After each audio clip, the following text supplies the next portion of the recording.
Hello students, मैं Sandeep Singh welcome करता हूं आपके अपने channel magnet brains Hindi medium में, जहां पर मिलता है आपको complete school education free of cost. तो जैसा कि हम मिला करते हैं हमारे फिजिक्स सब्जेक्ट के साथ, और इन दिनों हम डिस्कस कर रहे हैं हमारा चैप्टर ठोसों के यांत्रिक गुण की, मतलब मैकेनिकल प्रॉपर्टीज ऑफ सॉलिड्स की बात चल रही है। भाई, इस चैप्टर के हम लोगों ने हर एक छोटे बड़े कॉन्सेप्ट्स को देखा, समझा, सीखा, एंड उस पर बेस्ड हम लोगों ने एक्सटर्नल ही कुछ न्यूमेरिकल प्रॉब्लम्स को भी सॉल्व किया। उसके साथ साथ हमने उसके सभी कंसेप्चुअल क्वेश्चंस को भी कवर अप किया। अब बारी है कि हम कवर अप कर लें एनसीईआरटी के जो एक्सरसाइज क्वेश्चंस हैं उनको। एक्सरसाइज क्वेश्चंस बहुत इंपॉर्टेंट होते हैं भाई, क्योंकि हर क्वेश्चन एक नया पैटर्न पे होता है, यानी उस चैप्टर के अंदर जितने ट्विस्ट पॉसिबल है वो सारे ट्विस्ट पर बेस्ड क्वेश्चंस आपको यहां देखने को मिल जाती है। मतलब आपके जो डाउट्स, जो परेशानियां, जो क्रैक्स रहते हैं वो सब हील हो जाते हैं हमारे एनसीईआरटी सॉल्यूशन से। तो पार्ट 2 में हम स्टार्ट करते हैं हमारे 9th क्वेश्चंस के ऑनवर्ड्स, क्योंकि 8th क्वेश्चन तक हम लोगों ने अपने पार्ट 1 में देख लिया। तो चलिए फटाफट से शुरू करते हैं सेशन को, जबकि आपको पता चल ही चुका है कि ये कितना ज्यादा इंपॉर्टेंट है। तो आपको बताते चलूं कि भैया ये आप कोई कॉम्पिटिटिव एग्जामिनेशन की तैयारी, मतलब आप जेई, नीट या सीयूईटी की प्रिपरेशन कर रहे हैं तो भी ये सेगमेंट इंपॉर्टेंट है, एंड हमारे बोर्ड यानी हमारे स्कूल पॉइंट ऑफ व्यू से तो है ही है। क्योंकि यहां पर अगेन मैं वही बात बोलूंगा कि भैया कॉन्सेप्ट एक बार क्लियर हो गया तो कोई कॉम्पिटिटिव में हम रुकने वाले नहीं है। तो शुरुआत करते हैं सेशन की एंड डिस्कस करते हैं सबसे पहले हम क्वेश्चन नंबर 9 की। 9th क्वेश्चन में क्या कह रहे हैं भाई? कह रहे हैं कि 1.5 सेंटीमीटर त्रिज्या का एक इस्पात का केबल भार उठाने के लिए इस्तेमाल किया गया। यदि इस्पात के लिए अधिकतम अनुगेय प्रतिबल 10⁸ न्यूटन पर स्क्वायर मीटर है, तो उस अधिकतम भार की गणना कीजिए जिससे केबल उठा सकता है। कहने का क्या मतलब है, जैसे आपको यह पता है ना कि जो हमारा क्रेन होता है उसमें है ना जो केबल लगता है जिसके बेसिस पर आप किसी भी लोड को उठाते हैं, तो पूरा टेंशन, पूरा लोड किसके ऊपर आने वाला होता है? उसी केबल के ऊपर। वो केबल अल्टीमेटली इतना ज्यादा भार को सहन करने की क्षमता उसके अंदर होनी चाहिए, है ना, मतलब उसके प्रत्यास्था की सीमा के अंदर ही तो वो किसी भार को उठा पाएगा। प्रत्यास्था सीमा के बियॉन्ड अगर चला गया तो तार ही लंबा हो जाएगा, अगर प्लास्टिसिटी को सपोर्ट कर रहा है, और अगर उससे भी ज्यादा लगा दिया तो तार टूट जाएगा। भाई, नुकसान होगा वो अलग, एंड किसी को क्षति पहुंचेगी, चोट पहुंचेगा वो अलग। तो कहने का सीधा मतलब है कि हमें ये कैलकुलेशंस पहले बना लेनी होती है कि भैया कितने का वायर, मतलब कितना सहन कर सकता है वायर, कितना भार मुझे उठाना है। तो ऐसी ही कुछ कैलकुलेशन है हमारे पास में कि 1.5 सेंटीमीटर त्रिज्या का एक इस्पात का केबल भार उठाने के लिए इस्तेमाल किया गया है ना, मतलब हमें आर की वैल्यू दे दी गई है। क्या क्या गिवन है यहां पर? अगर आप देखेंगे तो यहां पर आपके पास में आर की वैल्यू दे दी गई है 1.5 सेंटीमीटर। अब ये 1.5 सेंटीमीटर का मतलब क्या भैया? तो 1.5 into 10⁻²⁰ metre. Standard unit metre है, मीटर में रखेंगे। अनुगेय प्रतिबल, मतलब प्रतिबल दिया गया यहां पर कितना है भैया? तो प्रतिबल है आपके पास में 10⁸ न्यूटन पर मीटर स्क्वायर। अब अधिकतम भार की गणना कीजिए। तो बहुत ही आसान सा काम है, देखिए ना, ये हमें पता है प्रतिबल बराबर होता है क्या भाई? तो फोर्स अपॉन में एरिया। क्या होता है? फोर्स अपॉन में एरिया। मुझे अभी कह रहे हैं ये बल बटा में क्षेत्रफल, है ना। मुझे अभी कह रहे हैं कि भैया ये बल ज्ञात करके दे दीजिए। तो आइए ना बल ज्ञात करते हैं। बल इक्वल्स टू कहेंगे तो क्या मिलेगा? तो आप कहेंगे प्रतिबल गुणे क्षेत्रफल। क्या हो गया? प्रतिबल गुणे क्षेत्रफल। अब प्रतिबल की वैल्यू तो 10⁸ सीधे सीधे गिवन है, क्षेत्रफल नहीं गिवन है, तो पाई आर स्क्वायर। तो कितना भाई? पाई आर स्क्वायर, यानी 10⁸ into 3.14 into R square. R square मतलब 1.5 इंटू 10⁻⁻² का स्क्वायर। यानी इसको जब हम सॉल्व करेंगे 10⁸ इंटू 3.14 इंटू 15 को अगर सॉल्व करें 15 15 225, यानी 2.25 इंटू 10⁻⁻² और -2 इंटू 2 -4। अब इसको उठा करके अगर हम कंपनसेट करेंगे तो हमें यहां पर फोर्स की जो वैल्यू मिल जाने वाली है ना, ये 225 और 3.14,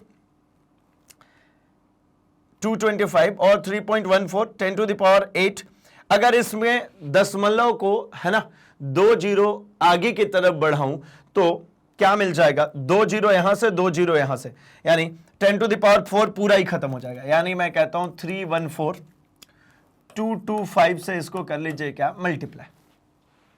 ठीक है, तो ये कितना होगा भाई, पंचों के 20, 5 एकम 5 2 7, 5 3 15, ये अगर करेंगे तो 314 दूनी 628, कितना होगा 628।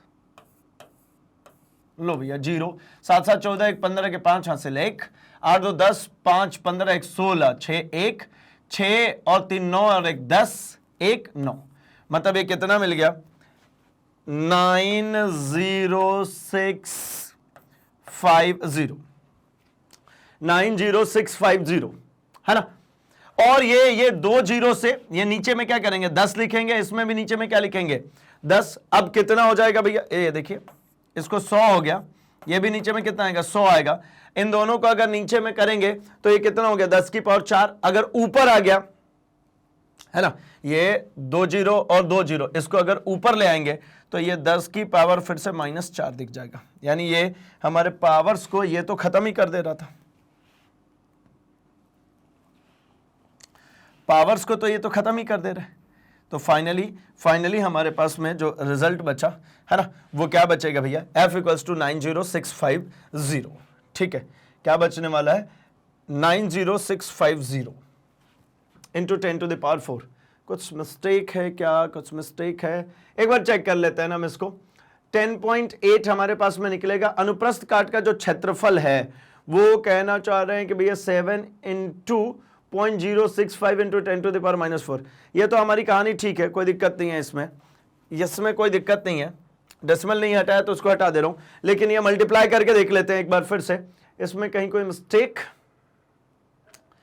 314 × 2.25 है ना, 314 × 2.25, तो 314 × 2.25 करेंगे तो 7.065 कह रहे हैं। ऐसा होगा क्या, हाँ होगा ना, ये हम लोगों ने गलत लिखा है, ये 628 ही तो होगा, 628 ही तो होगा।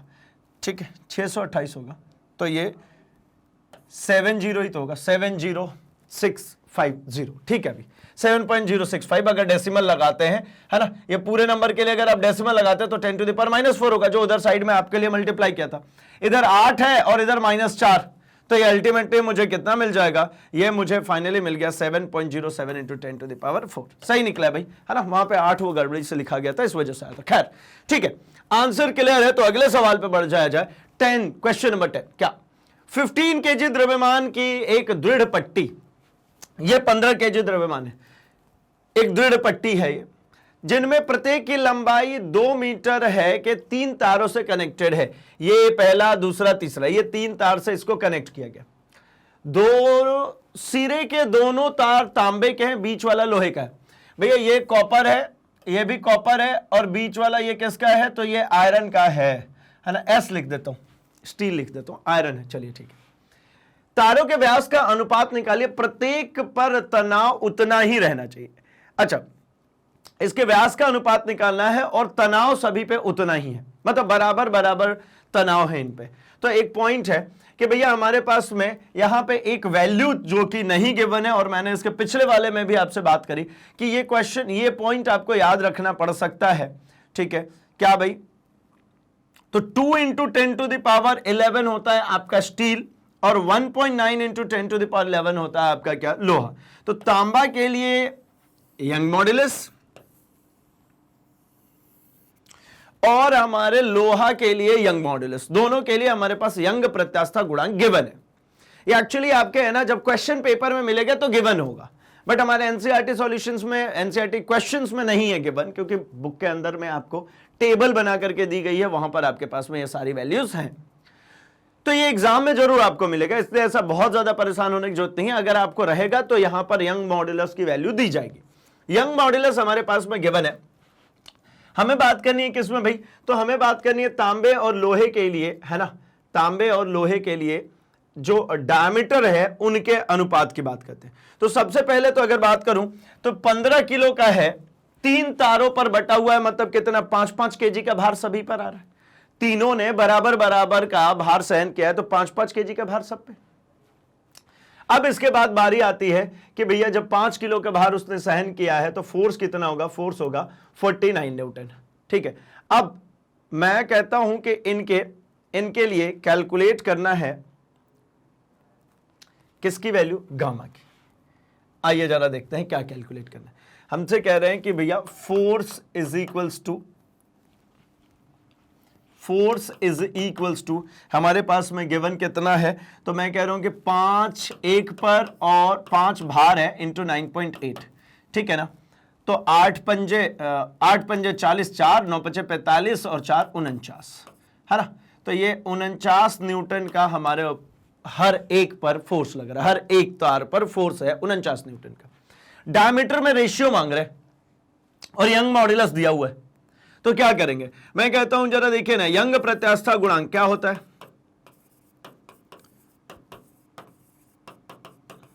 जब भी ऐसा सवाल आता है आपको एक रिलेशन बनानी होती है बस। कैसा रिलेशन, तो गामा इक्वल्स टू आपको पता है फोर्स अपॉन में एरिया अपॉन में चेंज इन लेंथ अपॉन में ओरिजिनल लेंथ होता है, मतलब डेल एल अपॉन में एल होता है। अब गामा इक्वल्स टू फाइनली ये क्या है, तो एफ अपॉन में ए डेल एल, इसको कैपिटल एल से डिनोट करता हूं तो कैपिटल एल लिखता हूं। अब मेरे से जो जो बातें कही जा रही है जरा उनके ऊपर गौर फरमाइए। क्या कह रहे हैं जरा ध्यान से देखिए। कह रहे प्रत्येक की लंबाई 2 मीटर है, प्रत्येक की लंबाई 2 मीटर है। इसका मतलब क्या भाई, कैपिटल एल जो है ये कैसा है, स्थिरांक है, क्योंकि इसकी वैल्यू 2 है सभी के लिए, कोई चेंज नहीं। दोनों सिरों तांबे का है और व्यासों का अनुपात निकालिए, तनाव उतना ही रहना चाहिए, तनाव उतना ही रहना चाहिए। मतलब ये जो फोर्स है ये भी कैसा भैया, ये भी समान है, ये भी इक्वल है और 49 न्यूटन है, ठीक है। ये सेंटीमीटर है आई थिंक, है ना, मीटर है फिर तो मामला ही सॉल्व है, मीटर है तो कोई लफड़ा ही नहीं। तो मतलब एल समान एफ समान। और क्या बात कर रहे हैं, और कह रहे हैं कि भैया इन पर तनाव उतना ही रहना चाहिए। तनाव अगर उतना ही रह गया, इसका क्या मतलब होता है भाई, कि तनाव को अगर आपने सेम कर दिया है, यानी आप कह रहे हैं कि डेल एल की भी वैल्यू कैसी होनी चाहिए, ये समान होनी चाहिए। कितनी होनी चाहिए ये नहीं दे रहा, समान होनी चाहिए, बस बात खत्म। अगर ये सब समान हो गया मतलब एफ कांस्टेंट हो गया, एल कांस्टेंट हो गया, डेल एल कांस्टेंट हो गया, अतः क्या लिख सकते हैं, तो आप कहेंगे कि गामा जो हो जाएगा वो इनवर्सली प्रोपोर्शनल हो जाएगा किसके, एरिया के, कि उसके क्षेत्रफल के। अब मैं कहता हूं एरिया भी, चूंकि एरिया जो होता है वो क्या होता है, पाई आर स्क्वायर, है ना। और अगर आप इसी को कहते हैं तो एरिया को पाई आर स्क्वायर की जगह पे, है ना, ट्वाइस ऑफ एरिया अल्टीमेटली क्या होता है, तो आप कहोगे डिस्टेंस, सॉरी व्यास जो होता है उसका डायमीटर अपॉन में 2। तो ये हम यहां पे ये लिख रहे हैं कि त्रिज्या बराबर क्या होता है भाई, तो ये होता है व्यास बटा में 2। तो ये व्यास बटा में 2 का स्क्वायर। तो अगर यहां पे मैं लिखता हूं gamma proportional to 1 upon pi D square upon में 4, तो इसमें ये सारे नंबर्स भी तो आपको क्या दिख रहे हैं, कांस्टेंट ही दिख रहे हैं। ये नंबर्स भी अगर आप सबको कांस्टेंट दिख रहे हैं, जैसे देखिए यहां पर पाई तथा 1/4, ये भी कैसा भैया, स्थिरांक है, ये भी कांस्टेंट है। यानी हमारे पास में जो रिलेशन बना वो gamma inversely proportional to 1/d square, यही आपको निकालना रहता है। बस इसके बाद तो आपका काम आसान हो जाता है। आपसे मांगा जा रहा है कि डायमीटर के बीच में रिलेशनशिप दीजिए, तो मैं अगर इसको लिखूं d प्रोपोर्शनल टू 1/गामा, ये d स्क्वायर, तो d कितना हो जाएगा भाई, तो d प्रोपोर्शनल टू 1/√ऑफ यंग मॉड्यूलस। तो मैं कहता हूं कि जरा देखिए d किसके किसके लिए निकालना है भाई, तो हमारे पास में तांबे का तार है और लोहे का तार है, ठीक है ना। तारों के व्यास के अनुपात निकालना है, किसके किसका भाई, कॉपर का है और आयरन का है। तो एक काम करता हूं मैं यहां पर लिखूं अगर d किसका, कॉपर, d कॉपर DC लिख देता हूं, कॉपर के लिए क्या लिख देता हूं, DC, और आयरन के लिए मैं लिख देता हूं DI, ठीक है ना। क्या लिखा था इधर में देख लेते हैं, ये हमारा क्या है, कॉपर है, और ये हमारा आयरन है, ये भी कौन सा है, कॉपर है। तो यहां पे DC अपॉन में DI, DC अपॉन में DI लिखेंगे तो ये क्या होगा भाई, DC अपॉन में DI, ये इनवर्सली प्रोपोर्शनल होता है, तो ये होगा young modulus of iron upon में यंग मॉड्यूलस ऑफ कॉपर। हो गई बात खत्म। अब करके देखिए, यंग मॉड्यूलस ऑफ आयरन और यंग मॉड्यूलस ऑफ कॉपर की वैल्यू अगर देखी जाए तो यहां पर गिवन है 190 इंटू 10 टू द पावर 9 है ना, iron. 190 into 10 to the power 9 iron है। 190 इंटू 10 टू द पावर 9 ये आयरन है।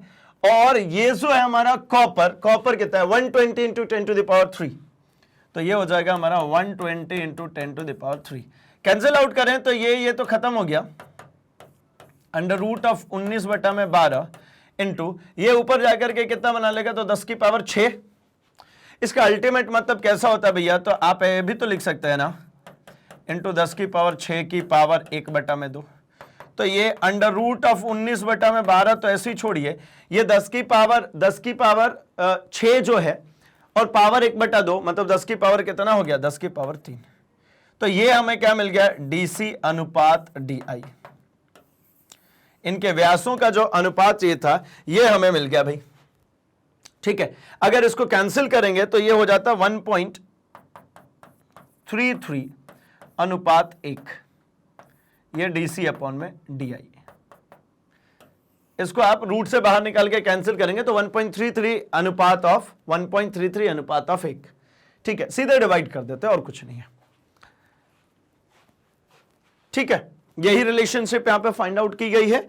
एंड फाइनली डायमीटर के लिए 1.257, ठीक है। स्टैंडर्ड आंसर कितना आ रहा है 1.257 और अपना आ रहा है 1.33, ठीक है, चलेगा, है ना। ये चूंकि देखिए डेसिमल नंबर्स है, अगर निकालेंगे डेसिमल में आप जितने प्लेस तक जाते हैं उसके अकॉर्डिंगली वैल्यूज वेरिएट होती, तो ऐसा परेशान होने की जरूरत नहीं है। आया अपना अल्टीमेटली क्या है भैया, अंडर रूट ऑफ 19 अपॉन में 12, ठीक है। चलिए, ठीक, क्लियर है। यहां पर कुछ मिस्टेक ऐसा है क्या, अच्छा ये 190 टू द पावर 9 और 120 टू द पावर 9 यूज किया, हमने 3 यूज किया भाई, जो क्वेश्चन में था उसके अकॉर्डिंगली हमने किया है और यहां पर हमारा परफेक्टली आंसर है, ठीक है ना। वो अपने सॉल्यूशन के लिए क्या करते हैं भैया, उनने है ना चेंज कर लिया, 10 टू द पावर 9 कर दिया। खैर आप 10 टू द पावर 9 भी रखेंगे चलेगा, मुझे इसमें उतना ज्यादा इंटरेस्ट नहीं है जितना मेरे को इसमें इंटरेस्ट है। क्यों इंटरेस्ट है, क्योंकि अल्टीमेटली आपको सिर्फ और सिर्फ यही कैलकुलेशन की बात चल रही है, ये तो नंबर के सॉल्यूशंस है ना। अल्टीमेटली जो खेल है वो यहां पर रखा हुआ है कि रिलेशंस कैसे फाइंड आउट करें। आते हैं हम जरा अगले सवाल पे।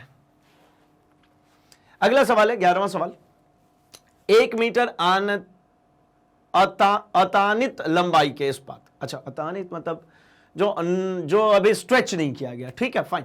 इस्पात के तार के एक सिरे से 14.5 केजी द्रव्यमान बांधकर उसे ऊर्ध्वाधर वृत्त में घुमाया जा रहा है। वृत्त की तली पर कोणीय वेग 2 रिवोल्यूशन प्रति सेकंड है। तार के अनुप्रस्थ परिच्छेद का क्षेत्रफल भी गिवन है, सीधे क्षेत्रफल गिवन है। तार में विस्तार की गणना कीजिए जब द्रव्यमान अपने पथ के निम्नतम बिंदु पर। अरे भैया ये समझ में आया क्या, ये ऐसा कह रहे, ये ऐसा वाला कुछ कह रहे हैं, ये ऐसा क्या है, तो भैया 1 मीटर है इस तार की लेंथ, ये जो L है वो 1 मीटर है। कब है, जब ये तनित नहीं है तब। एक सिरे से 14.5 केजी का द्रव्यमान, ये 14.5 केजी का द्रव्यमान है, ठीक है। ऊर्ध्वाधर वृत्त में मतलब ऐसा घुमा रहे, ये ऐसा पकड़ करके एक पत्थर बांधा एक रस्सी से और उसको ऐसा गोल गोल गोल गोल गोल गोल ऊर्ध्वाधर वृत्त में ऐसा घुमा रहे, ऐसा घुमा रहे। ऐसा घुमाने में क्या होता है भैया, अगर ऐसे सर्कुलर घुमाते तो हर समय ग्रेविटेशनल फोर्स नीचे की तरफ काम कर रही होती है, लेकिन जब आप ऐसा ऊपर से नीचे की तरफ घुमा रहे होते हैं तो जब वो निचले स्थिति पे होता है, निम्नतम स्थिति पे होता है, तो उसके पास में सबसे ज्यादा बल देखने को मिलता है भैया ग्रेविटेशनल फोर्स नीचे की तरफ। तन्यता इसके अंदर में ज्यादा देखने को मिलती है जब ये मिनिमम कंडीशन पे होगा, निम्नतम बिंदु पर होगा। ये निम्नतम बिंदु पर होगा तो तन्यता ज्यादा मिलेगी। तो देखिए इसके लिए हमें क्या करना होता है कि यहां पे जब ये यहां पर होगा तब के लिए कंडीशन देख लीजिए। बस इस सवाल में इतना सा ही ट्विस्ट है।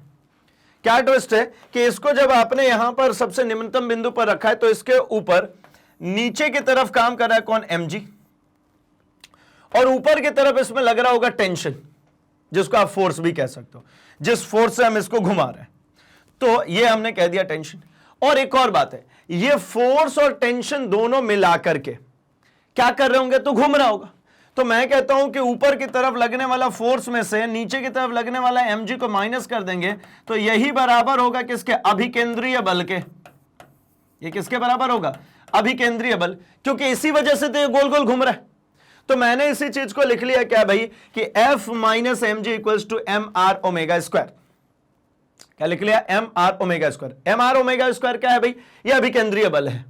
क्या है ये? अभिकेंद्रीय बल। क्या होता है भाई अभिकेंद्रीय बल? तो आप कहोगे कि ये तो होता है एम वी स्क्वायर, ठीक है, ये क्या होता है? एम वी स्क्वायर अपॉन में R, M V square upon में आर। अब चूंकि v इक्वल्स टू होता है भैया आर ओमेगा, तो यहां पर पुटअप करेंगे m इंटू वी की जगह पर रखिए आर ओमेगा का स्क्वायर अपॉन में आर, तो फाइनली ये M R square omega square upon में आर, एक आर से ये आर गया तो मतलब एम आर ओमेगा स्क्वायर, ये होता है हमारा अभिकेंद्रीय बल।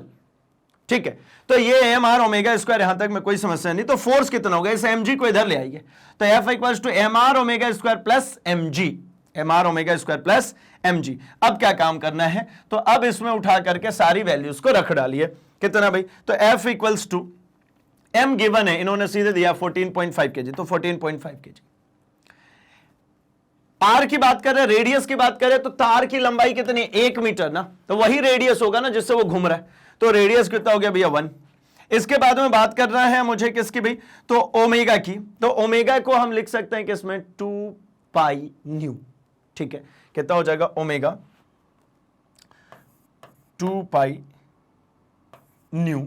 ठीक है, और इसके जरिए हम कैलकुलेट कर सकते हैं किसका? कोणीय वेग v की वैल्यू हमारे पास में गिवन है।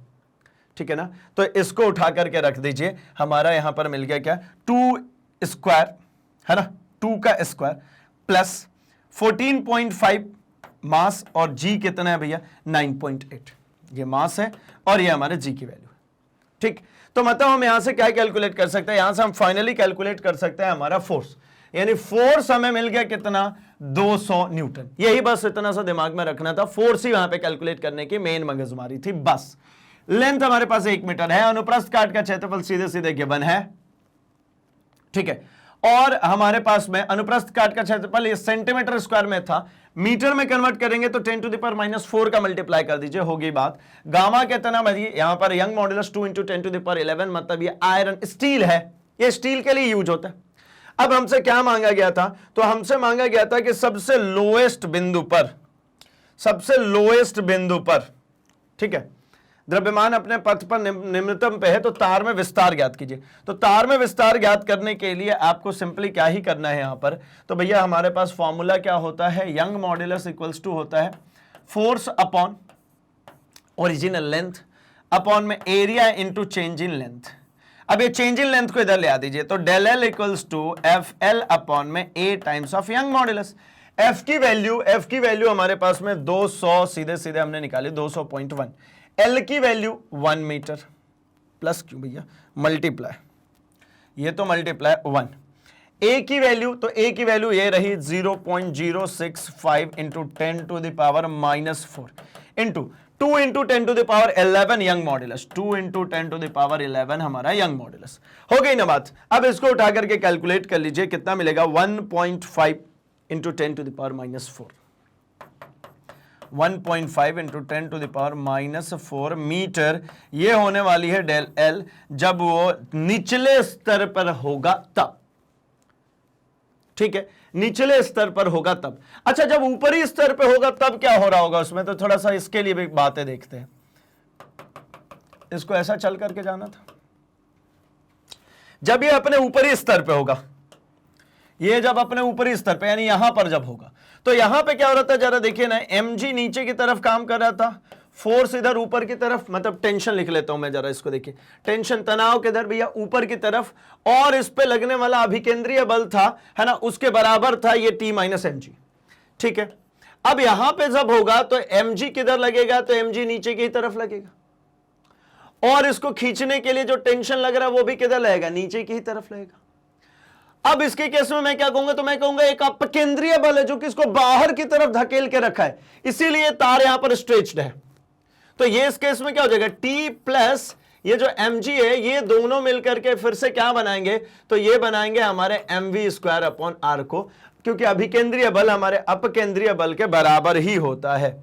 अभिकेंद्रीय बल हमारे अपकेंद्रीय बल के बराबर ही होता है। तो देखिए यहां पर F - mg था, यहां पर F + mg हो जाएगा। ये टेंशन अल्टीमेटली वही फोर्स है। तो प्लस हो जाएगा इसके केस में जब ये अधिकतम बिंदु पे होगा। तो अधिकतम बिंदु पे जब होगा तो t plus M G is equals to M V square upon में r लिख रहे हैं, तो ये t कितना होगा भैया, तो एम वी स्क्वायर में upon r minus of M G, यानी ओवरऑल टेंशन में कमी आएगी। ये देखिए ना, टेंशन में क्या आ रही है, कमी आ रही है। यहां पर क्या हो रहा है, तो t minus of M G equals to M V square upon में r, मतलब t equals to M V square upon में r प्लस एम जी। अभी क्या हो रहा है, अभी भार में बढ़ोतरी हो रही है। जब ये जब है ना, ये अपने निचले स्तर में है, तो इस समय ये ज्यादा तन्यता महसूस करेगा, और जब यहां पर होगा तो इस समय तन्यता कम महसूस करेगा। भाई जब वो ऊपर होगा तो तन्यता कम होगी, नीचे होगा तो तन्यता ज्यादा होगी। ऊपर है तो अपकेंद्रीय बल के कारण, नीचे है तो अभिकेंद्रीय बल के कारण। ठीक, हालांकि अभिकेंद्रीय और अपकेंद्रीय दोनों बल बराबर होते हैं, लेकिन वो माइनस होने की वजह से वहां पर अमाउंट कम आता है। तो कल को भैया ऐसे भी सवाल आपसे पूछे जा सकते हैं। अगले सवाल की तरफ बढ़ते हैं, क्वेश्चन नंबर 12 की तरफ। नीचे दिए गए आंकड़ों से जल के आयतन प्रत्यास्थता गुणांक की गणना कीजिए। अब जितने भी क्वेश्चंस अभी आने वाले, ये जल के आयतन प्रत्यास्थता गुणांक के ऊपर बेस्ड है ना। हम यहां पर संपीड़ितता की बात करेंगे, हम यहां पर वॉल्यूम के अंदर में आने वाली विकृति की बात करेंगे, आयतन के अंदर आने वाली विकृति की बात करेंगे। ठीक है, तो देखिए नीचे दिए गए आंकड़ों से जल का आयतन प्रत्यास्थता गुणांक गणना करनी है। ठीक है भैया, कर लेंगे। क्या कह रहे, प्रारंभिक आयतन जो है वो है 100, और दाब में वृद्धि है ना, दाब में वृद्धि जो है वो है 100 एटमॉस्फेरिक प्रेशर। अब ये अल्टीमेटली एक एटॉमिक प्रेशर, एक एटमॉस्फेरिक प्रेशर कितना होता है, 1 into 1.013 into 10 to the power 5 pascal है ना। समटाइम्स इसको डायरेक्टली दिया जाता है 10 टू द पावर 5 पास्कल, सीधे 10 टू द पावर 5 पास्कल। इसको है ना हम नेग्लेक्ट कर लेते हैं किसी बड़े नंबर्स के केसेस में। अंतिम कितना है, तो वो 100.5 है। अब भैया इसको रखना इसलिए जरूरी क्योंकि ये देखिए ना, ये 100 है, ये 0.5 ही सिर्फ बड़ा है ना, तो ये रखना पड़ेगा, नहीं तो भैया नंबर तो सेम ही आ जाएगा। ठीक है, नियत ताप पर जल तथा तापमान नियत है ना, समान ताप पे जल तथा वायु के आयतन प्रत्यास्थता गुणांकों की तुलना कीजिए। सरल शब्दों में समझाइए कि यह अनुपात इतना अधिक क्यों है। मतलब जल का आयतन प्रत्यास्थता गुणांक और वायु के आयतन प्रत्यास्थता गुणांक की बात करनी। अब आयतन प्रत्यास्थता गुणांक की जब आप बात करते हैं तो ये होता कितना है भैया, के होता है ना, ये डेल पी वी अपॉन में डेल वी से डिनोट होता है। ये क्या है, डेल पी अपॉन में वही चीज है। प्रत्यास्थता गुणांक जो था, देखिए प्रत्यास्थता गुणांक जो होता है ये हमारे यंग मॉडुलस के अकॉर्डिंगली सीधे यंग क्या, मैं कहता हूं हुक के नियम के अकॉर्डिंगली प्रतिबल बटा में विकृति को ही तो कहते हैं ना। अब यहां पे प्रतिबल और विकृति की थोड़ी सी कहानी बदल रही है। कैसी वाली कहानी बदल रही है, मैं कहता हूं कि प्रत्यास्थता गुणांक यहां पर कौन सा है भाई, तो ये कह रहे आयतन प्रत्यास्थता गुणांक बताइए, आयतन प्रत्यास्थता गुणांक। तो मैंने क्या कहना है, मैंने कहना है कि जो प्रतिबल है ना, ये अभिलंबवत लगने वाला प्रतिबल, यानी अभिलंब प्रतिबल बटा में आयतन विकृति, क्या हो जाएगा, आयतन विकृति। अब इसको थोड़ा सा और फर्दर हम इस फॉर्मूले को समझते हैं, तो ये भाई आयतन प्रसार गुणांक को हम कहते हैं कप्पा से डिनोट करते हैं, के जैसा बनता है ये। अभिलंब प्रतिबल मतलब भाई भैया फोर्स अपॉन में एरिया। अब ये फोर्स कैसा, जो परपेंडिकुलर फोर्स हो, लंबवत फोर्स। और ये आयतन विकृति मतलब क्या भाई, तो डेल वी अपॉन में वी। अब भाई लंबवत लगने वाला फोर्स जो होता है उसी को कहते हैं प्रेशर। तो ये एफ अपॉन ए को लिख लिया मैंने प्रेशर, चेंज इन प्रेशर। नीचे क्या बचेगा भैया, डेल वी, और ये वी चला गया ऊपर। तो ये रहता है हमारा formula K equals to del P upon में del V times of V. और इसके नेगेटिव या पॉजिटिव आना तय किस पर होता है, तो उस पर तय होता है कि भैया फाइनल वॉल्यूम कैसा और इनिशियल वॉल्यूम। जैसे यहां पर फाइनल वॉल्यूम कितना है भैया, तो 100.5, और इनिशियल वॉल्यूम कितना है, तो इनिशियल वॉल्यूम हमारे पास में दिख रहा है 100। तो इसका मतलब क्या हो रहा है भाई, ये जो वैल्यू आने वाली कैसी आएगी, ये नेगेटिव आएगी। क्यों नेगेटिव आएगी, क्योंकि हम यहां पर क्या करते हैं, प्रारंभिक माइनस अंतिम। पहले कितना वॉल्यूम था और अंत में कितना बच गया, यही हम कैलकुलेट करते हैं। ठीक है, समटाइम्स ये जो हम डेल वी वी लिख रहे हैं, तो ये डेल वी को बहुत सारी जगहों पे, बहुत सारी बुक्स में आपको स्मॉल वी से और इसको कैपिटल वी से ठीक है ना। तो स्मॉल वी कैपिटल वी में भी आपको ये फॉर्मूला दिखेगा, तो घबराइएगा नहीं, कई सारी बुक्स में दिखेगा।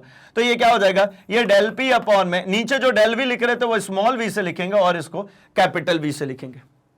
स्मॉल वी मतलब चेंज इन वॉल्यूम, बदला हुआ जो वॉल्यूम है। तो आइए चलिए, फॉर्मूला तो समझ में आ गया, अब हम इस पर बेस्ड क्वेश्चंस की बात कर रहे हैं। तो प्रारंभिक आयतन यहां पर देखिए 100 लीटर, अंतिम की अगर आप बात करते हैं तो कितना है भाई 100.5 लीटर।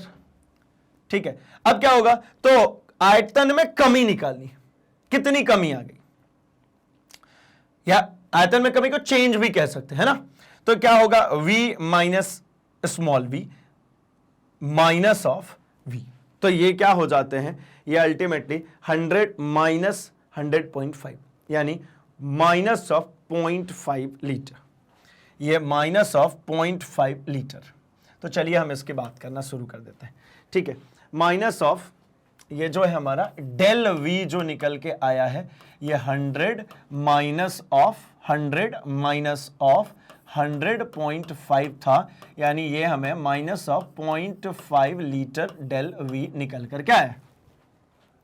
ठीक है, इसी प्रकार से अब हम इसको आयतन के टर्म्स में जब हम चेंज करेंगे तो लीटर से जब जाएंगे तो minus of 0.5 into 10 to the power 3 से मल्टीप्लाई कर दीजिए, ये आपका वॉल्यूम में चेंज हो जाएगा, ये आपके आयतन में बदल जाएगा। ठीक है, ये आप अब क्यूबिक मीटर लिख सकते हैं, ये लीटर में लिखा है। हालांकि लीटर में भी लिखेंगे तो अंतर नहीं आता क्योंकि डायमेंशन लेस होता है, ध्यान रखेंगे इस बात को। ये जो होता है ना, डेल वी अपॉन में वी निकालेंगे तो ये कैसा होगा, डेल डायमेंशन लेस होता है भाई, इसमें कोई वीमा तो होती नहीं है, तो 10 टू द पावर 3 मतलब इसको आप लीटर में रखिए, अपॉन में लीटर में रख के काटिए, या फिर cubic metre upon cubic metre में रख करके काटिए, कोई अंतर नहीं आता। तो दोनों तरीके के सॉल्यूशंस आपको देखने को मिल सकते हैं, इसलिए ध्यान रखिएगा इसको। कई बार को आप देखेंगे तो ये लीटर को चेंज ही नहीं करते और डायरेक्ट आंसर बना देते हैं, तो हमें ऐसा लगता है कि भैया कुछ गड़बड़ हो रही है। नहीं, गड़बड़ नहीं है, वो रेशियो है तो नंबर से मतलब है मेरे को, उसके यूनिट से मतलब है ही नहीं। वैसे ये तो डेल वी मिल गया मुझे, अब मेरे को एटमॉस्फेरिक प्रेशर दिया है कितना, 100 वायुमंडलीय दाब, 100 वायुमंडलीय दाब। अब 100 वायुमंडलीय दाब के समय पे हमें पता है कि एक वायुमंडलीय दाब 1.013 into 10 to the power 5 pascal होता है ना। पास्कल मतलब वही न्यूटन पर स्क्वायर मीटर। ठीक है, तो इसको मल्टीप्लाई कर दीजिए, कितना हो जाएगा, तो 1 ये तो नंबर को ऐसे ही छोड़ते हैं, 2 जीरो और बढ़ा लेते हैं, 1.013 into 10 to the power 2 zero और बढ़ गया भैया 7 पास्कल, लिख लेता हूं मैं सीधे पास्कल। अब मुझे बात करनी है किसके, आयतन प्रत्यास्था गुणांक की। ठीक है, बल्क मॉड्यूलस की। बल्क मॉड्यूलस के लिए ध्यान रखेंगे, फिर से मैं आपको दिखाऊं तो आपको दोनों फॉर्मेट में देखने को मिल सकता है। ठीक है ना, 1 अपॉन कंप्रेसिबिलिटी होती है, अल्टीमेटली क्या होती है, 1 अपॉन कंप्रेसिबिलिटी। तो 1 अपॉन कंप्रेसिबिलिटी निकालें या डायरेक्टली आप ऐसा निकाल सकते हैं, तो मैं कहता हूं ये कितना बन जाएगा, डेल पी अपॉन में वी अपॉन में डेल वी, ये हमने अभी निकाला था। ठीक है, इसको हम बीटा से भी डिनोट कर सकते हैं। ठीक है ना, इसको हम बीटा से भी डिनोट कर सकते हैं, चलेगा। रिलेशन में सिर्फ और सिर्फ डिफरेंस क्या होता है भैया, कि 1 अपॉन होता है, बस इतना सा डिफरेंस होता है। जो कंप्रेसिबिलिटी होती है और जो एक्सटेंड करने की बात होती है, ये दोनों एक दूसरे के रेसिप्रोकल होते हैं। तो चलिए रखते हैं ना, डेल पी की वैल्यू हमारे पास में गिवन है कितनी, 1.013 इंटू 10 टू द पावर 7। जब आप इसको बीटा के टर्म में लिखते हैं तो कैसा लिखते हैं भैया, नेगेटिव ऑफ, कैसे लिखते हैं, नेगेटिव ऑफ, है ना, ये ऋणात्मक होता है। ठीक है, क्योंकि ऐसे चेंजेस क्या होते हैं भाई, अगर आपने किसी को ऐसा एक्सटेंड किया है तो वापस अपनी पुनरावस्था में आने की कोशिश करता है, या फिर किसी को आपने कंप्रेस किया है तो वापस अपने आप को एक्सपैंड करने की कोशिश करता है। तो ये देखिए इनटू वी की बात करें भाई, वी वी वी वी हमारे पास में गिवन है 100 पॉइंट, जो फाइनल वाला था, है ना, 100.5 इंटू 10 टू द पावर 3 कर लेता हूं मैं, तो लीटर में था उसको क्यूबिक मीटर में चेंज कर लेता हूं।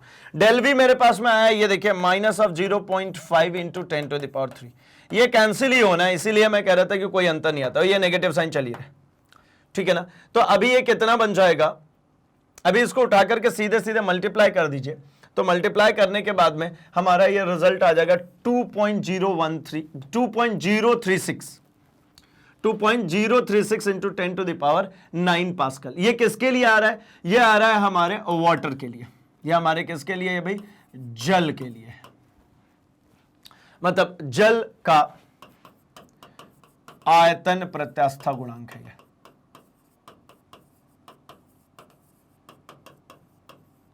ये जल का आयतन प्रत्यास्था गुणांक। अब ये जल का आयतन प्रत्यास्था गुणांक है तो हम कहते हैं कि हम जानते हैं कि एसटीपी पर है ना।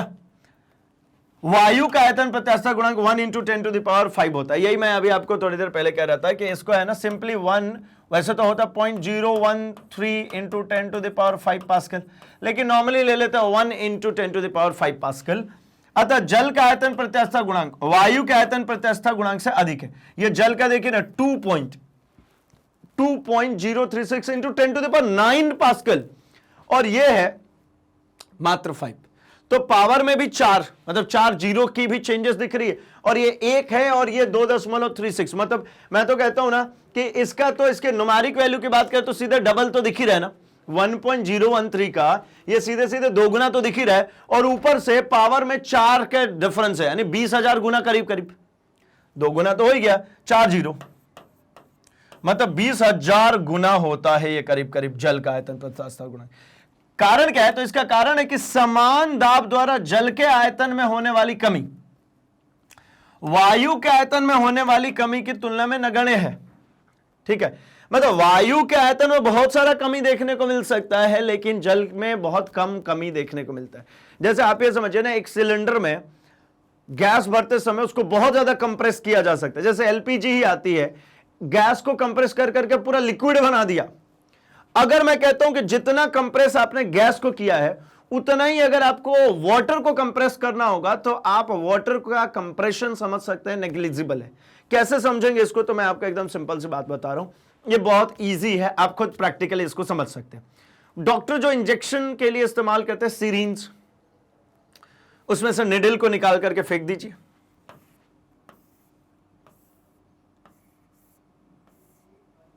इसमें क्या होता है भैया? तो इसमें एक पिस्टन लगी होती है, एक ऐसी क्या लगी है, एक ऐसी इसमें पिस्टन लगी है।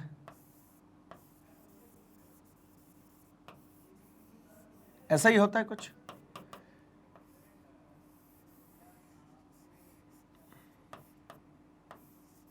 ये सिरिंज हमारी कुछ ऐसी होती है। अब ये जो पिस्टन लगा है ना, आपको यहां से भी इसके मुंह को करना है बंद और इसमें पहले हवा भरना है। एयर भरी होती है भैया, कुछ नहीं है, मतलब हवा है। अब इसको आप क्या कीजिए, कंप्रेस कीजिए। तो आप पाएंगे कि आप यहां से कंप्रेस करते करते कम से कम इतनी डिस्टेंस आपने इसको ट्रेवल करवा दी, इतना दूरी आप तय करा करके ले आए। इस पिस्टन को उठा करके यहां तक कंप्रेस कर सकते हैं। लेकिन मैं कहता हूं ना कि इसमें अभी पानी भर दो, इसमें हवा की जगह क्या भर दो, पानी भर दो, तो आपको पता लगेगा आप इतना दूर जो ये करा पा रहे थे, कंप्रेस करा ही नहीं पा रहे, आप थोड़ा सा भी उसको कंप्रेस नहीं कर पा रहे। तो मतलब क्या है, सेम जितना आपने एयर को कंप्रेस किया था उतना ही दाब आप लगा रहे किस पे, पानी पे। तो एयर में आपको कंप्रेशन देखने को मिल गया, लेकिन आपको देखने को मिल रहा पानी में तो कुछ कंप्रेशन हो ही नहीं रहा, मतलब पानी में आपको कंप्रेशन फील ही नहीं हो रहा। ठीक है, तो ये रहता है इसका मेनली आंसर, क्योंकि आपने देखा वो 20,000 गुना था, है ना। चलिए अगले सवाल पे बढ़ते हैं। अगला सवाल है सवाल नंबर 13 कि जल का घनत्व उस गहराई पर जहां दाब 80 एटमॉस्फेरिक प्रेशर हो कितना होगा। दिया गया है कि पृष्ठ पर जल का घनत्व जो है ना 1.03 into 10 to the power 3 kg है वो अल्टीमेटली, है ना। जो 103 दिख रहा है वो 3 kg है ऊपर में पावर यहां पर। ठीक है, जल का संपीड़ितता 45.8 इंटू 10 टू द पावर -11 पर पास्कल है। तो भैया यहां पर हमें कैलकुलेट करना बड़ी आसान सा काम है। हमें काम करते हैं, सबसे पहले रिलेशनशिप फाइंड कर लेते हैं किसके बीच में, हम इसके जो घनत्व है उसके बीच में रिलेशनशिप फाइंड करते हैं, फिर हम वहां वैल्यू रखेंगे और फाइनल आंसर डायरेक्ट निकाल लेंगे। तो देखिए रिलेशनशिप फाइंड आउट करने के लिए हमें क्या क्या काम करना है, इसमें मुझे किस किस चीज की जरूरत पड़ने वाली है। तो सबसे पहले तो यहां पर जल का घनत्व उस गहराई पर जहां 80 एटमॉस्फेरिक प्रेशर हो। ठीक है, मतलब हमारे पास में एटमॉस्फेरिक प्रेशर जो है ना 80 एटमॉस्फेरिक प्रेशर, और पृष्ठ पर भी हमें गिवन है। यानी हमें क्या क्या काम करना है भाई, देखिए हमारे पास में P2 और P1 दोनों दिया हुआ है। P1 मतलब सतह पर और P2 मतलब जहां हमें कैलकुलेट करना है, तो वो 80 एटमॉस्फेरिक प्रेशर है और हमें सतह की बात कर रहे हैं, है ना। सतह पर हमारे पास में जो मिलेगा उसको हम कह देते हैं कितना भाई 1, ठीक है। सतह पर जितना होगा वो क्या है 1.0 एटमॉस्फेरिक प्रेशर। मतलब अगर मैं कहता हूं कि आपको डेल पी निकालना है तो डेल पी कितना मिलेगा, तो ये 80 माइनस 1.0 मतलब ये अल्टीमेटली हो गया 79 एटमॉस्फेरिक प्रेशर के कारण चेंज इन एटमॉस्फेरिक प्रेशर कितना है 79। अब इसके बाद में क्या भैया और क्या गिवन है, तो कह रहे हैं कि घनत्व तो यहां पर दे रहे हैं और संपीड़ितता हमें पता है, ठीक है। संपीड़ितता यहां पर पता है और घनत्व हमारे पास में गिवन है, ठीक है। तो एक काम करते हैं, घनत्व की बात कर लेते हैं 1.03 इंटू 10 टू द पावर 3, ठीक है। रो की वैल्यू कितनी है भैया 1.03 इंटू 10 टू द पावर 3, ठीक है, केजी पर क्यूबिक मीटर।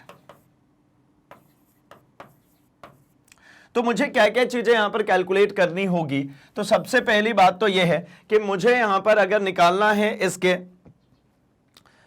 रो की बात करनी है, तो रो के लिए है ना, देखिए रो डैश की बात ही करनी है ना, मुझे घनत्व निकालना है वहां जाकर के, या रो 2 कह लीजिए।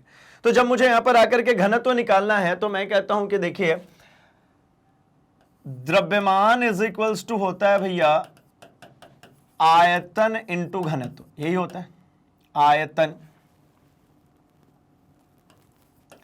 इंटू घनत्व। मतलब m इक्वल्स टू ये है v इंटू रो। अब रो इक्वल्स टू अगर लिखते हैं तो मास अपॉन में क्या होगा भाई वॉल्यूम, क्या हो जाएगा मास अपॉन में वॉल्यूम। अब अगर ये मास अपॉन में वॉल्यूम हो रहा है, ठीक है, तो यहीं से वॉल्यूम इक्वल्स टू क्या लिखेंगे, तो मास अपॉन में रो। अब मैं कहता हूं जरा देखिए कि मुझे यहां पर डेल पी तो पता है, ठीक है ना। अगर डेल पी पता है तो मुझे चाहिए होगा डेल वी की भी वैल्यू चाहिए होगी, क्योंकि मुझे अल्टीमेटली किसके फॉर्म में जाना पड़ेगा। तो मैं कहता हूं कि अगर मैं यहां पर आयतन प्रत्यास्थता गुणांक से जाता हूं तो बीटा इज इक्वल्स टू क्या होता है भाई, तो डेल पी अपॉन में वी, डेल पी अपॉन में del V times of V. तो भैया यहां पर v वॉल्यूम तो गिवन मिल जाएगा, डेल वी चाहिए होगा, तो डेल वी कैलकुलेट करते हैं। डेल वी अगर लिखेंगे तो क्या लिखेंगे, v माइनस वी डैश कह लूं, ठीक है। अब v को अगर लिखते हैं तो v कितना होगा भाई, तो आप कहेंगे मास अपॉन में रो, m अपॉन में रो, और v डैश कितना होगा, तो ये होगा m अपॉन में रो डैश। भाई मास तो दोनों जगह पे सेम है, घनत्व तो बदलेगा ना सिर्फ और सिर्फ। जब पानी में गहराई में बदलते जाएंगे तो दाब के कारण जल का घनत्व जो है वो चेंज होता जाएगा। जैसे जैसे गहराई में जाते जाते हैं जल का घनत्व चेंज होगा, तो जल का घनत्व कितना हो गया भैया m अपॉन रो डैश। मतलब डेल वी की जो वैल्यू आ गई, m को अगर आप कॉमन कर रहे हैं तो 1 अपॉन रो माइनस और रो डैश, ठीक है, ये मुझे मिल गया। अब मैं क्या बोलता हूं, मैं कहता हूं कि अगर यहां पर m मेरे पास है ही, है ना, m मेरे पास है ही, तो इसको अगर मैं लिखूं तो देखिए ये क्या बनेगा डेल वी, ठीक है। डेल वी अपॉन में v अगर लिखना चाहते हैं तो डेल वी अपॉन में v कैसे बनेगा, तो ये होगा m 1 अपॉन में रो माइनस 1 अपॉन में रो डैश, 1 अपॉन में रो माइनस 1 अपॉन में रो डैश अपॉन v है, v कितना है भाई, तो m अपॉन में रो। अब क्या होगा, ये m से m तो कैंसिल हो गया, m से m कैंसिल हो गया, तो डेल v अपॉन में v का जो मान है ये कितना मिलेगा, ये रो ऊपर चला जाएगा, तो ये rho times of 1 upon rho minus 1 upon rho dash. इस रो को अंदर मल्टीप्लाई कर देंगे तो रो से रो कैंसिल हो गया, यानी 1 माइनस ये रो जब इससे मल्टीप्लाई होगा तो रो अपॉन रो डैश। ये हमें किसकी वैल्यू मिल गई भाई, ये हमें मिल गई डेल वी अपॉन में v की वैल्यू मिल गई 1 माइनस रो अपॉन में रो डैश। अब अगर हम बात करते हैं तो डेल वी अपॉन में v की वैल्यू मिल गई है, यानी मुझे अगर यहां से बीटा कैलकुलेट करना होगा तो ये कितना मिलेगा भाई, ये डेल पी अपॉन में डेल वी अपॉन में v, इस v को नीचे उतारेंगे तो ये मिलेगा डेल वी अपॉन में v। अब यहां पर हमारे पास जो जो वैल्यूज गिवन है इन सभी वैल्यूज को अगर हम रखना शुरू कर दें तो हमारे पास में यहां पर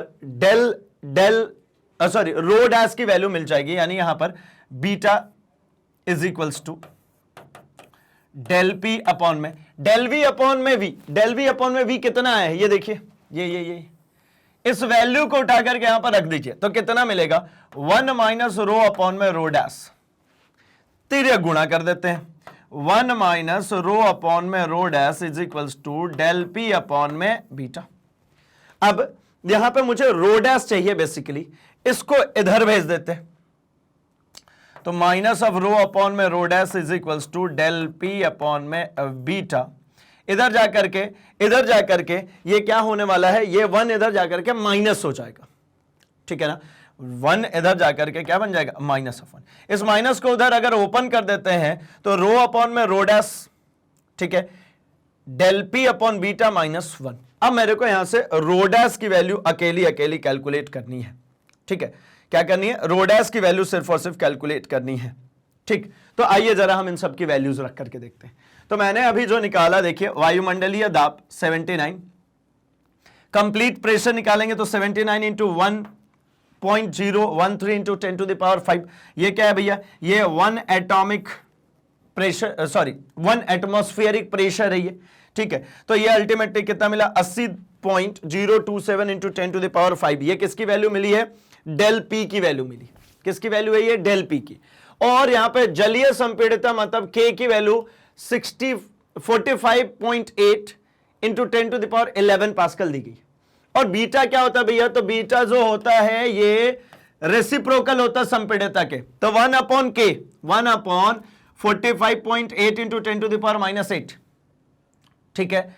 अब क्या हो जाएगा, ये जो रहता है संपीड़ितता, जो हमें आयतन प्रसार गुणांक जिसको कहते हैं, ये हमारे पास में ये मिला कितना 2.183 into 10 to the power 9 newton per square metre. अब हम स्टार्ट करते हैं किसको, बीटा के लिए। तो भैया यहां से मुझे v अपॉन वी, मतलब ये डेल वी अपॉन में वी चाहिए, जो निकाला हमने प्रेशर अपॉन में बीटा। क्या निकाला हमने ये चीज तो निकाली है, ये प्रेशर अपॉन में बीटा, ये डेल वी अपॉन में वी, इसको अगर आप इधर साइड में ले आएंगे डेल वी अपॉन में वी, तो ये क्या है डेल पी अपॉन में बीटा। यही चीज हमने कैलकुलेट करी है, ठीक है। अब ये पूरा टर्म हम यहां पर वैल्यू रखने की बात कर रहे थे डेल पी और बी की, तो डेल पी के लिए देखिए डेल पी अपॉन में वी रखना है, तो आपको है ना ये डेल वी अपॉन में वी की वैल्यू मिल जाएगी। इसको उठा करके रख दिया हमने, तो डेल वी अपॉन में वी, पी अपॉन में बीटा, पी की वैल्यू प्रेशर जो अभी कैलकुलेट किया हमने 80.027 इंटू 10 टू द पावर 5, और ये हमारा जो बीटा है ये 2.1, ये देखिए 2.18 इंटू 10 टू द पावर 9, ठीक है। ये तो हमारा क्या मिल गया, ये हमारा मिल चुका है क्या भैया बीटा। अब आते हैं मेन कहानी में। मेन कहानी क्या है भाई, तो जो मुझे मिला अभी v डैश अपॉन में v, डेल v अपॉन में v, ये minus of 36.66 into 10 to the power -4। हमने रिलेशनशिप ये वाली फाइंड आउट करी, ये वाली रिलेशनशिप हमने फाइंड आउट करी, और हमने क्या फाइंड आउट किया भैया रिलेशनशिप में, तो डेल वी अपॉन में वी जो होता है ये minus of 1 minus rho upon में रो डैश। अब ये माइनस ऑफ कहां से भैया, तो ये नेगेटिव ऑफ है ना, ये नेगेटिव होता है, ऋणात्मक होता है, तो उठाइए रख दीजिए वैल्यू इसकी, तो 1, ये 1 रो अपॉन में रो डैश की वैल्यू, रो अपॉन में रो डैश मुझे चाहिए, तो उठा करके इस रो डैश को लेफ्ट हैंड साइड में ले आइए, या बाकी के नंबर्स को कैलकुलेट किया 3.7 into 10 to the power -3 upon में रो डैश। तो फाइनली ये 0.9963 इज इक्वल्स टू, ये जो वैल्यू जो आ रही है डेल वी अपॉन वी की वैल्यू 0.9963, इसे कंपेयर कर देंगे 1.013 को, and answer will be 1.034 into 10 to the power 3 kg पर क्यूबिक मीटर, ठीक है। किसके लिए वैल्यू चाहिए था, रो डैश के लिए। रो डैश को उठा करके इधर लाइए, और यहां से इसको नीचे की तरफ मिल गई हमारी फाइनल। क्लियर होगी बात। मेन कहानी क्या थी भैया, तो फिर से मैं इसमें आपको समझाऊं, तो मेन कहानी थी इसकी वैल्यूएशंस कैलकुलेट करना, ये वैल्यूज लेकर के आना, ठीक। चलिए आते हम जरा अपने अगले सवाल में। सवाल नंबर 14 कह रहे हैं कांच के स्लैब पर 10 एटमॉस्फेरिक प्रेशर मतलब का जलीय दाब लगने पर उसके आयतन में भिन्नात्मक अंतर ज्ञात कीजिए। ये तो बहुत ही आसान सा काम हो गया। कांच का स्लैब है, ठीक है ना, 10 एटमॉस्फेरिक प्रेशर मतलब कितना हो जाएगा भाई, ये जो 10 टू द पावर 6 लिखा गया है ये 10 इंटू 10 टू द पावर 5, ठीक है, ये एटमॉस्फेरिक, एक atmospheric pressure 10 to the power 5, तो ये 10 की पावर 6 हो गया क्या भैया इस पे प्रेशर। और बीटा का मान है ना, बीटा का मान कांच के लिए ये होता है, ठीक है, ये दिया जाता है। वैसे अब हमारे बुक में मैंने आपको बोला कि जो बीटा का मान है, गामा का मान है, ये सारे हमारे टेबल के फॉर्म में हमें बुक में गिवन है। तो बीटा होता है भैया 37 इंटू 10 टू द पावर 9। आपसे कहा जा रहा है कि भिन्नात्मक अंतर, मतलब आप निकालिए डेल वी अपॉन में वी। तो डेल वी अपॉन में वी अगर यहां से निकालेंगे, देखिए बीटा इक्वल्स टू होता है del P into V upon में डेल वी। मेरे से क्या मांगा जाए, डेल वी अपॉन वी, तो इस वी को नीचे उतारिए। तो इस v को जब नीचे उतारेंगे तो beta equals to del P upon में डेल वी अपॉन में v, इसको इधर ले आ दीजिए, डेल वी अपॉन में v equals to del P upon में बीटा। अब डेल पी का मान यहां पर गिवन है कितना, 10 इंटू 10 टू द पावर 5, और बीटा का मान भैया 37 गुणे 10 की पावर 9, 37 गुणे 10 की पावर 9। अब अगर इसको कैलकुलेट करेंगे तो ये मिल जाएगा 2.702 इंटू 10 टू द पावर -5, ठीक है। ये जीरोस को उठा करके उसके साथ में मल्टीप्लाई कर लिया, ये ऊपर वाले नंबर को बड़ा बना लिया, तो 2.702 इंटू 10 टू द पावर -5। चूंकि ये डेल वी अपॉन वी है, वॉल्यूम का अनुपात है, तो अनुपात के लिए कोई यूनिट, कोई इकाई नहीं होने वाली। तो ये हो गया 2.702 into 10 to the power -5, 14th का आंसर, ठीक है। चलिए आगे बढ़ते हैं हमारे 15th नंबर क्वेश्चन पे। यहां कह रहे हैं कि तांबे के एक ठोस का घन एक किनारा 10 सेंटीमीटर का है, इस पर इतने पास्कल का जलीय दाब लगाने पर इसके आयतन में संकुचन निकालनी है, ठीक है। इसके आयतन में कितने का संकुचन होगा ये निकालना है। तो संकुचन निकालना है मतलब फिर से हमारे पास में वो सारी वैल्यूज यहां पर गिवन है भाई, किसकी किसकी, तो हमारे पास में जलीय दाब गिवन है, मतलब हमारे पास में प्रेशर की वैल्यू गिवन है, संकुचन निकालना है यानी डेल वी निकालना है, और v हमें निकालने के लिए काम करना पड़ेगा, घन का आयतन निकालना पड़ेगा। यानी हमारे पास में एक किनारा जो है वो 0.1 का है, एक किनारा जो है वो कितना है 0.1 का है, ये देखिए 10 सेंटीमीटर मतलब 0.1 मीटर। अब अगर मैं घन का आयतन निकालता हूं, घन का क्या निकालना है, आयतन, तो घन का आयतन क्या होता है, a क्यूब, मतलब 0.1 का क्यूब मतलब 10 टू द पावर -3 मीटर, ठीक है। 10 टू द पावर -3 मीटर एक घन का किनारा हो गया। अब क्या करें, तो भैया ये हो जाती है इसी बेसिस पर कैलकुलेट कि हमारे पास में आयतन में परिवर्तन -5 into 10 to the power -5 into 10 to the power -5 into 10 to the power -5 into 10 to the power -3, है ना। आयतन में परिवर्तन जो मिलेगा वो क्या मिलेगी, आयतन विकृति इंटू आयतन, ठीक है, आयतन विकृति इंटू आयतन। तो मल्टीप्लाई कर दिया उठा करके 10 टू द पावर -3 से, तो -5 into 10 to the power -8 into 10 to the power 6 centimetre, ठीक है। अब उठा करके, है ना, ये कितना हो जाएगा -0.05 सेंटीमीटर। नेगेटिव चीज बता रही है सिर्फ और सिर्फ कि आयतन में जो हुआ है वो संकुचन हुआ है, श्रिंक हुई है, ठीक। अगले सवाल पे आते हैं, सवाल नंबर 16। यहां पे क्या कह रहे हैं, 1 लीटर जल पर दाब में कितना अंतर किया जाए कि वह 0.10% संपीड़ित हो जाए।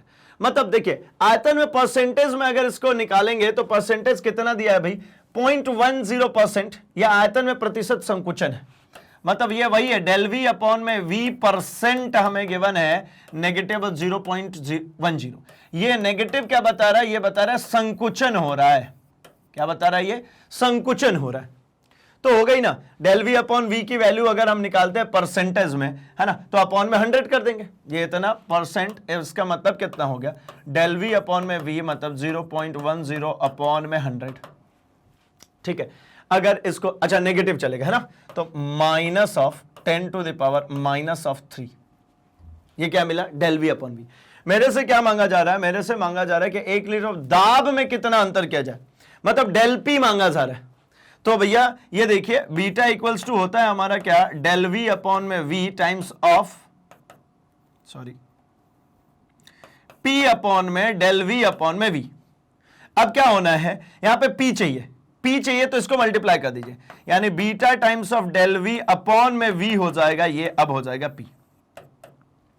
अब डेल वी अपॉन में वी गिवन है, तो P equals to del we upon में वी मतलब माइनस ऑफ ये डेल वी अपॉन में V minus of 10 to the power 3 minus 3 into beta का मान, यहां पर जल की बात हो रही है भाई, तो जल मतलब यहां पर कितना होना है 2.2 into 10 to the power 9 pascal, 2.2 into 10 to the power 9 pascal. ये अगेन मैं बोलूंगा कि जल की बात हो रही है, तो ये हमारे पास जो बल्क मॉड्यूलस है, ये बीटा का जो मान जो यहां पर है 2.2 इंटू 10 टू द पावर 9, ये भी टेबल से आया है, ठीक है ना, हमारे एनसीईआरटी में टेबल गिवन है। और मैं बार बार बोल रहा हूं एग्जाम में अगर ये क्वेश्चन होंगे तो आपको यहां पर बीटा का मान गिवन होगा, ठीक है।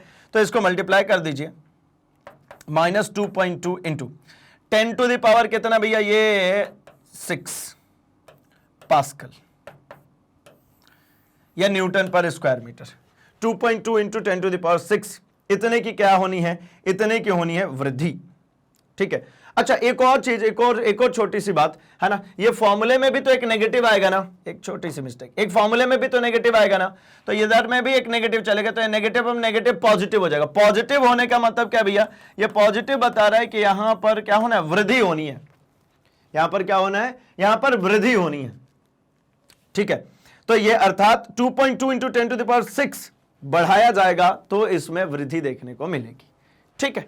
चलिए, तो हमने हमारे 16th क्वेश्चन तक कंप्लीट कर लिए हैं, ठीक है। तो अब क्या करें भाई, तो अब सेशन को करते हैं यहीं पर समाप्त, क्योंकि हमारा एनसीईआरटी के जितने भी एक्सरसाइज क्वेश्चंस थे उन सबको हमने सॉल्व कर लिया। यहां पर हमने यंग मॉड्यूलस के बेसिस पर भी क्वेश्चंस को देखे, हम लोगों ने बल्क मॉड्यूलस पर भी बेसिस क्वेश्चंस को देखे, एंड हमने जो दृढ़ता गुणांक थी, जो हमारे पास में मॉड्यूलस ऑफ रिजिडिटी थी, उसके भी क्वेश्चंस को हमने कवर अप कर लिया। तो जैसे कि मैग्नेट ब्रेन्स हमेशा से कमिटेड है भाई एक हाई क्वालिटी एजुकेशन प्रोवाइड करने के लिए, और ये सारे ही कोर्स कंटेंट हम आपके लिए लेकर के आते हैं फ्री ऑफ कॉस्ट। मतलब ये पूरे कोर्स कंटेंट आपको एनसीईआरटी बेस्ड मिलते हैं, यानी कि आप किसी भी स्टेट बोर्ड से हो, आपके स्टेट बोर्ड में भी एनसीईआरटी फॉलो होती है, एंड अगर आप सेंट्रल बोर्ड से हैं तब तो आपको एनसीईआरटी फॉलो होनी है। तो सिंपली बने रहिए हमारे साथ, क्योंकि आपके लिए यहां पर अवेलेबल है बुक्स एंड ई बुक्स, जिसकी लिंक वीडियो के डिस्क्रिप्शन बॉक्स में दी गई है, वहां से जाइए और फटाफट से चेकआउट कर लीजिए, क्योंकि वो एक्सक्लूसिवली मैग्नेट ब्रेन्स की टीम द्वारा डिजाइन की गई है आपके लिए, एंड अब वो हिंदी मीडियम में भी अवेलेबल है। तो जिस तरीके से कनेक्टेड है हमारे यूट्यूब चैनल पे, उसी तरीके से आप हमसे जुड़ सकते हैं हमारे social media platform, that is Facebook, Instagram, Twitter, Telegram पर भी, जहां कोई सजेशन सुझाव हो वो हम तक पहुंचा सकते हैं ना, हमारी तरफ से कोई नई इंफॉर्मेशन आती है, कोई नई अनाउंसमेंट आती है, वो फटाफट आप तक पहुंच सकती है। तो जल्दी से इस वीडियो को लाइक कर दीजिए, चैनल को सब्सक्राइब और इसे अपने दोस्तों में शेयर करना बिल्कुल भी नहीं भूलेंगे, क्योंकि उन्हें भी तो बताना है कि मैग्नेट ब्रेन्स हिंदी लेकर के आते हैं क्वालिटी एजुकेशन एक्सपीरियंस टीचर्स के साथ, वो भी फ्री ऑफ कॉस्ट।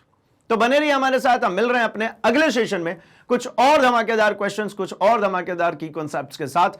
तब तक के लिए अपना और अपने आसपास सबका बहुत सारा ख्याल रखेंगे। Thanks for watching.